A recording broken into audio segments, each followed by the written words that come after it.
નમસ્તે વિદ્યાર્થી મિત્રો, હું વાચાનીથી મારી યુટ્યુબ ચેનલમાં આપ સર્વે વિદ્યાર્થી મિત્રોનું હાર્દિક સ્વાગત કરું છું. આની પહેલા આપણે સ્ટાર્ટ કરેલું હતું ધોરણ 6 વિષય વિજ્ઞાન પાઠ 1 આહારના ઘટકો, જેમાં આપણે આહારના ઘટકો જેમ કે કાર્બોદિત, પ્રોટીન, ચરબી, વિટામિન આ બધાની થોડી ચર્ચા કરેલી હતી.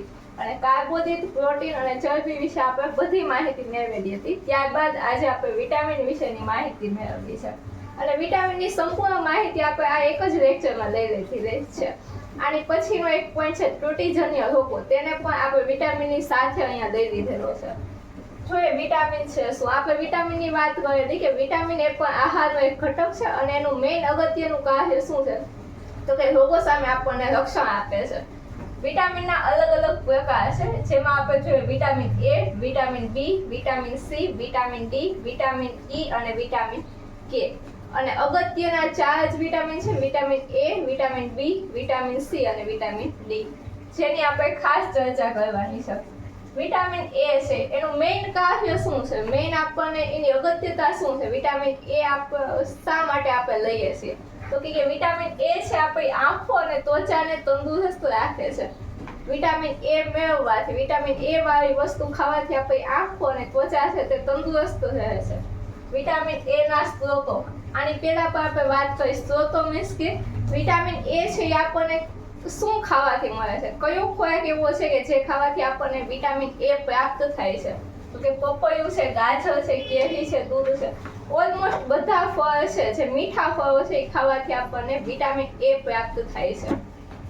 પછી આપણે જોઈએ ઓળખથી થતો રોગ, મીન્સ કે જો વિટામિન એ છે તે આપણામાં, વિટામિન એ છે એ આપણામાં હોય નહીં, આપણામાં વિટામિન એની ઉણપ થાય છે કોઈ રોગને કારણે, અથવા તો કોઈ પણ એવી વસ્તુ કે માનો કે આપણે વિટામિન એ યુક્ત ખોરાક ખાતા નથી અને અમુક સમયે વિટામિન એ ની આપણા શરીરમાં ડેફિશિયન્સી થાય એટલે કે ઉણપ થાય છે તો આપણને કયો રોગ થાય છે તો કે રતાંધરાપણું અથવા તો દ્રષ્ટિહીનતા. રતાંધરાપણું શું છે તો કે ઘણા લોકો એવા હોય છે કે જેને દિવસ દરમિયાન દેખાતું હોય છે પણ જેવો સૂરજ આથમે સાંજ પડે એવું દેખાતું ઓછું થતું જાય છે અથવા તો દેખાતું બંધ થાય છે તો એને આપણે રતાંધરાપણું કહીએ છીએ.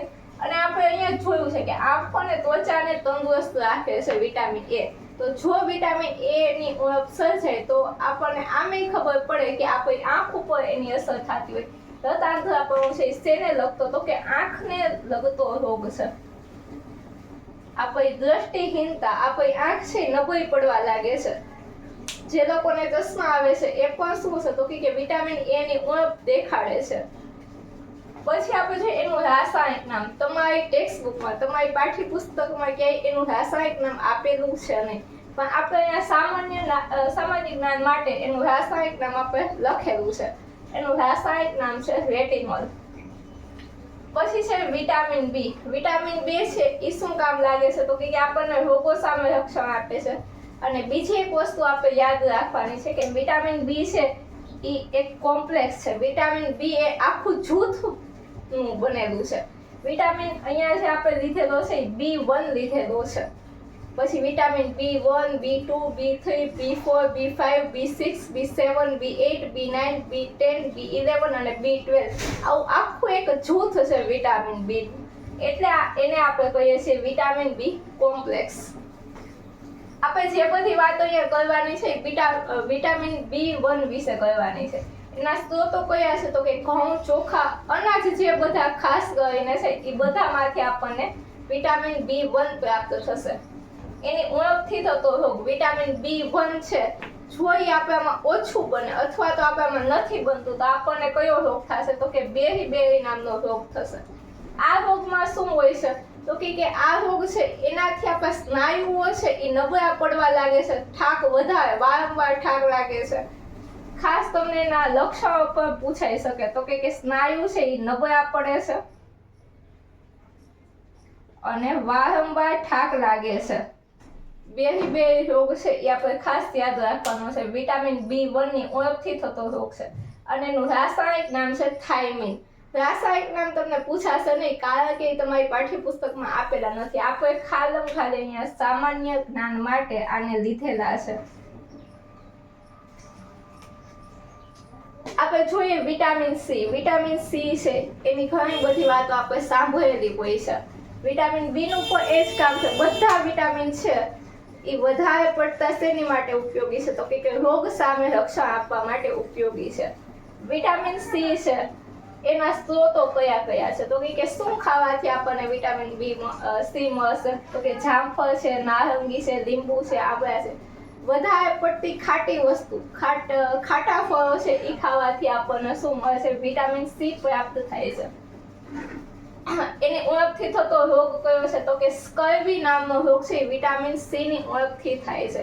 વિટામિન સી જો આપણામાં નહીં બનતું હોય અથવા તો એવું આપણે કોઈ વસ્તુ આવો કોઈ પણ જાતનો ખોરાક આપણે ખાતા નથી અને આપણામાં લાંબા સમય વિટામિન સી છે એની ઉણપ સર્જાય છે તો આપણને કયો રોગ થશે તો કે સ્કર્વી નામનો રોગ થશે.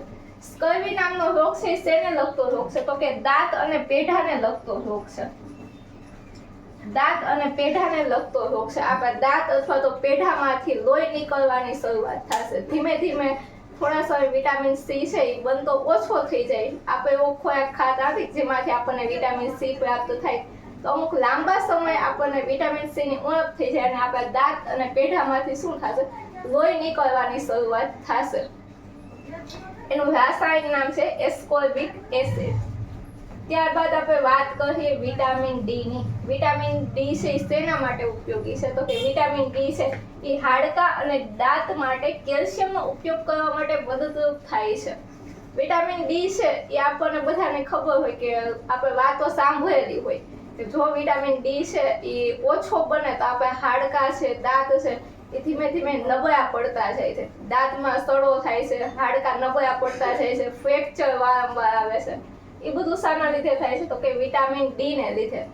આપણા શરીરમાં કેલ્શિયમ નામનો ખનિજ ક્ષાર બનતો હોય છે પણ એ કેલ્શિયમ નામનો જે ખનિજ ક્ષાર છે એ ક્યાંય આપવા માટે અગત્યનો છે. જો એની સાથે વિટામિન ડી સંયોજાય તો વિટામિન ડી અને કેલ્શિયમ બંને સંયોજાશે ત્યારે જ તે આપણને દાંત અને હાડકાં છે એ મજબૂત બનશે. જો વિટામિન ડી પ્રાપ્ત નહીં થતો હોય તો કેલ્શિયમ પણ આપણને અગત્યનું મદદરૂપ થશે નહીં.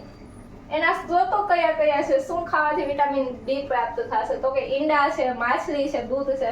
જાજે ભાગની દૂધની પ્રોડક્ટ છે, ડેરી પ્રોડક્ટ બધી છે એ બધી ખાવાથી આપણને વિટામિન ડી પ્રાપ્ત થાય છે. અને બીજું આપણે લખેલું છે સૂર્યના કિરણ. સૂર્યના કિરણ છે એ જ્યારે આપણી ચામડી ઉપર પડે છે ત્યારે આપણી ચામડીમાં એવો એક દ્રવ્ય આવેલો હોય છે કે જેવું આપણી ચામડી પર સૂર્યના કિરણ પડશે એવું એમાંથી વિટામિન ડી નું સર્જન કરશે. સૂર્ય કિરણ છે એમાંથી આપણને વિટામિન પ્રાપ્ત થતું નથી પણ છે કેવું તો કે સૂર્યના કિરણ જેવા આપણી ચામડી ઉપર પડશે એવા આપણી ચામડીમાં આવેલું દ્રવ્ય છે એ વિટામિન ડી નું સર્જન કરશે અને વિટામિન ડી આપણને પ્રાપ્ત થશે.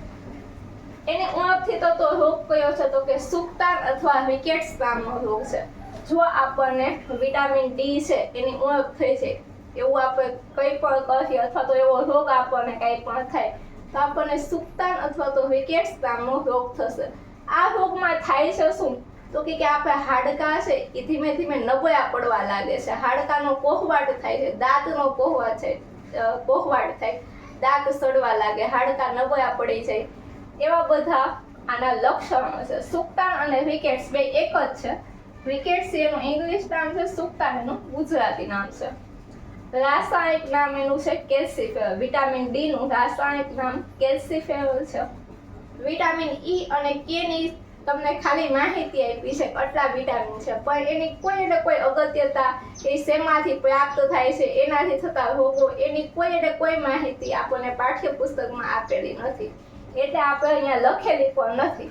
જો છતાં પણ તમારે વિટામિન ઈ અને કે વિશે કાંઈ પણ માહિતી જોઈતી હોય તો તમે કમેન્ટ બોક્સમાં લખી શકો છો અથવા તો તમારે એનો વિડીયો અલગથી જોઈતો હોય તો પણ તમે કમેન્ટમાં લખી શકો છો. આજ માટે આટલું જ રાખીએ. Thank you so much.